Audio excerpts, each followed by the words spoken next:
Persephone here, helping you to higher consciousness. Today we're going to talk about what is a soul. First of all, I want to say we are all souls. Every single one of us is a soul. We are not human beings who happen to have a soul. We are souls who are having a human experience. So what is a soul?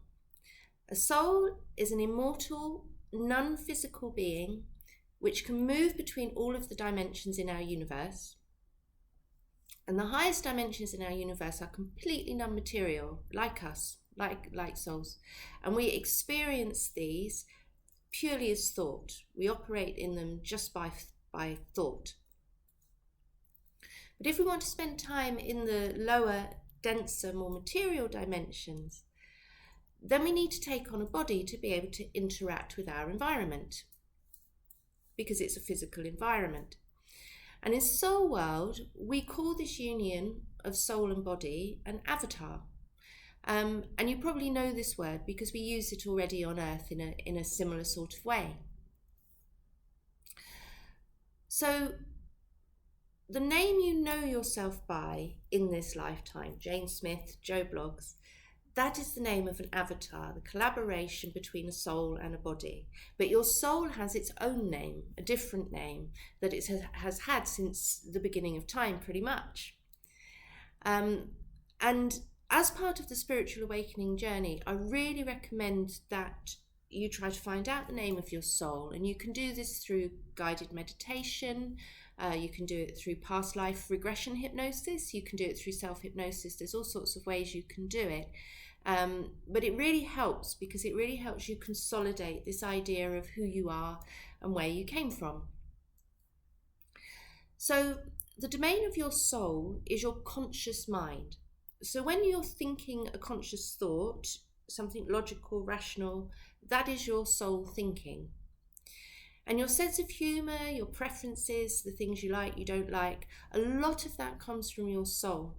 Who has been sort of shaped over successive lifetimes, has lived many, many lifetimes and gathered up different traits as it's gone along.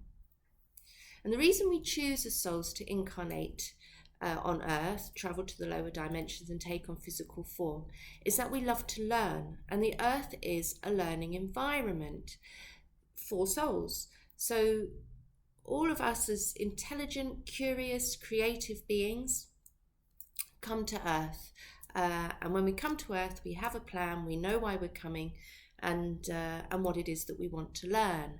However, when we incarnate on Earth, we forget we're souls. There's sort of all of our knowledge of where we come from is obscured, and we also lose access to all of the knowledge that exists in the universal consciousness, and which we can always access when we're in the higher dimensions. Can't get to it from Earth, or not very easily. And the reason for this is so that we can learn more effectively, because if you already know all of the answers, how can you learn?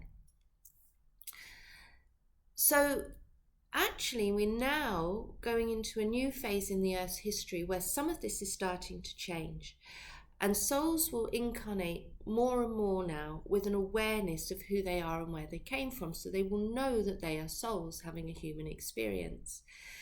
And because we're at the start of a mass spiritual awakening, right at the very beginning, more and more people are going to start to remember who they are in their lives. So they're going to start to wake up, and I'm seeing it everywhere. And, you know, it's wonderful. It's wonderful to see.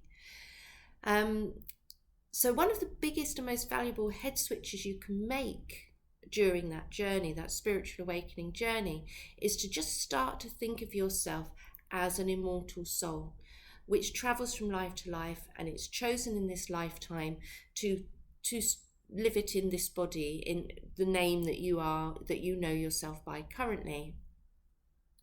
So I hope that answers your question, what is a soul? But if you've got any more questions, please just leave them in the comments below and I will do my best to answer them.